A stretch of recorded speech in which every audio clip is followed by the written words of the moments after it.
Welcome back. In my continuing look at teams that made the playoffs but did not get out of the first round, we are up to the Ottawa Senators today. Now, this is the first time Ottawa had made the playoffs since 2017. So, honestly, this is going to be a pretty optimistic video in general. It does feel like now Ottawa's made the playoffs, and now it's a matter of trying to stay there and what they may do this offseason in order to make sure they stay there. But there's a pretty good roster here. They finished 45 30 and 7, 97 points. They lost in the first round against Toronto in 6 games, and losing against Toronto happens when you're Ottawa. 2004, they lost in 7. 2002, they lost in 7. 2001, they lost 4 straight, and in 2000, they lost in 6. What's interesting is that's 4 times these teams played each other in 5 years, while everybody's talking about 1 versus 8. You don't get the same matchups all the time, except you do. I think 3 of those 4 were also in the first round. So you do get some of the same matchups. Sure, things may be a little different, but Toronto and Ottawa met a ton, and Toronto has generally been the ones with the last laugh. And so for the Ottawa Senators, avoiding Toronto next year might be key if they're going to move on past the first round. Tim Stützle was excellent for them this year. 24 goals, 55 assists, 79 points in 82 games. In the playoffs, he added 2 goals and 3 assists in that 6-game series. Drake Batherson, 26 goals, 42 assists, 68 points. Not as prominent offensively in the playoffs, just a goal and an assist for 2 points in 6 games. And I know of the players in Ottawa, it feels like Batherson gets more criticism than some of the others. Jake Sanderson, 80 games, 11 goals, 46 assists, 57 points. In the playoffs, 1 goal, 2 assists, 3 points in 6 games.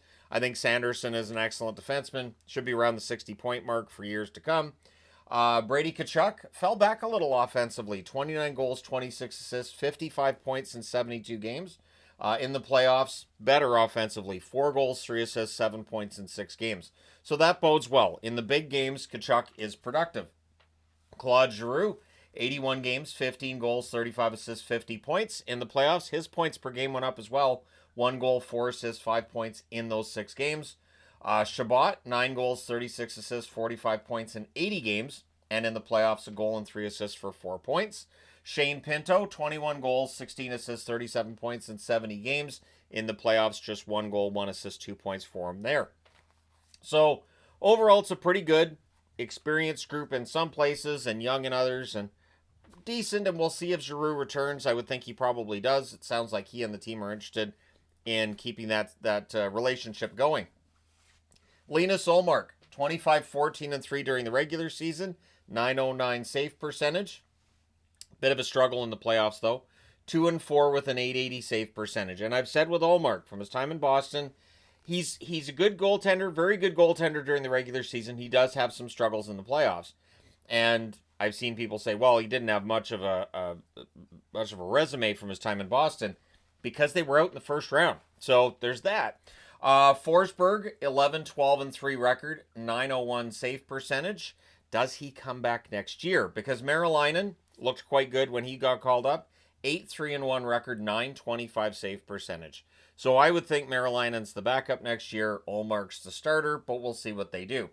Goal scored per game, they were 19th in the league at 2.95. I think they want to improve their offensive production next year. Goals against, they were 13th at 2.83 goals against. And then on the power play, they were 11th at 23.8%. On the penalty kill, 19th at 77.7%. So they'll want to improve that at least a little bit and get some more goals. Now, they're pending free agents, keeping in mind that on July the 1st, they will have a little over $17.5 million in cap space, which is good, but they do have some contracts to sign. And whether they keep Giroux or they replace him, that's going to eat into that almost a little over $17.5 million.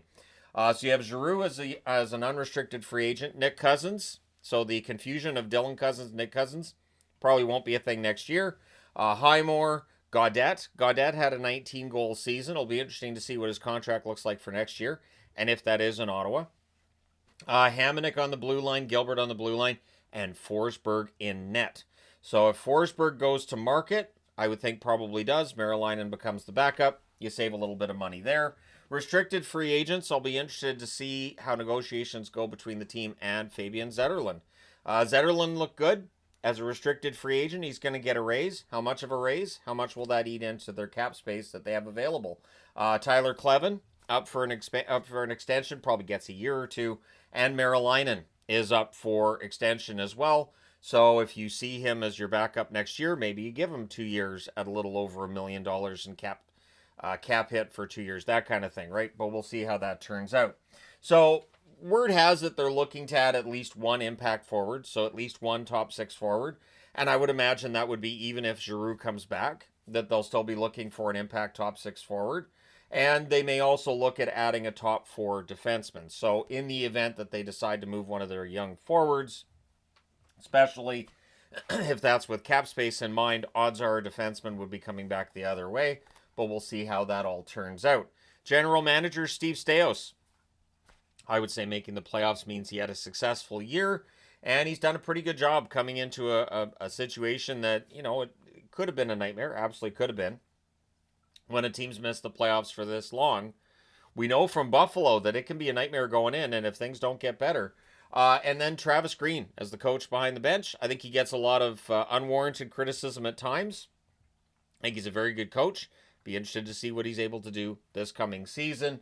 There's still negotiations going on for the land for the new arena, and Michael Andlauer has kind of let people know it's at least 4 to 6 years before the new building comes in, so it'll be a while.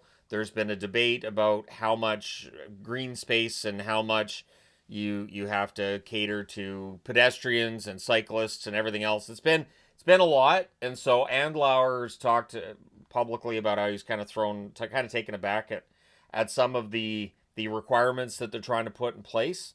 And so we'll see how that all turns out. Maybe Eugene Melnyk wasn't the one that was the problem in those negotiations after all. We've got a new owner, and it's still, the deal isn't done. They seem to be further along, but the deal's still not done. See, now the video is going to go live. Deal gets done. You're welcome, Ottawa. So they kept their 2025 first-round draft pick, meaning that they could be forfeiting next year's first-round draft pick.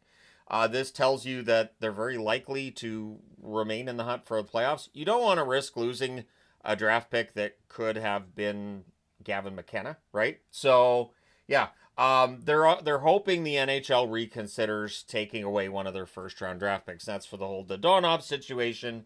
And I think that Andlauer is still of the belief that it's not really fair. He wasn't the owner at the time, and it was a while ago, and so, forfeiting a first-round draft pick seems like a lot. So we'll see if the NHL does decide to rescind that or change it. But at this point, Ottawa's kind of doubling down in keeping this year's first-round draft pick, that they believe they can work with the NHL and get that draft punishment taken off the board. They don't have a second-round draft pick this year. Also might be part of the reason why you keep your first-round draft pick this year, because you don't have a second anyways. They have 3 third-round picks next year. So there are some third-round picks next year. It's supposed to be a good draft next year. We'll see what they do. Looking at some of their contracts, Stützle is well paid, but this is a bargain contract, I think, for Stützle at this point. $8.35 million cap hit until 2031. A lot of players are going to be getting $10 million plus in cap hit over the next couple of years. Stützle won't be one of them.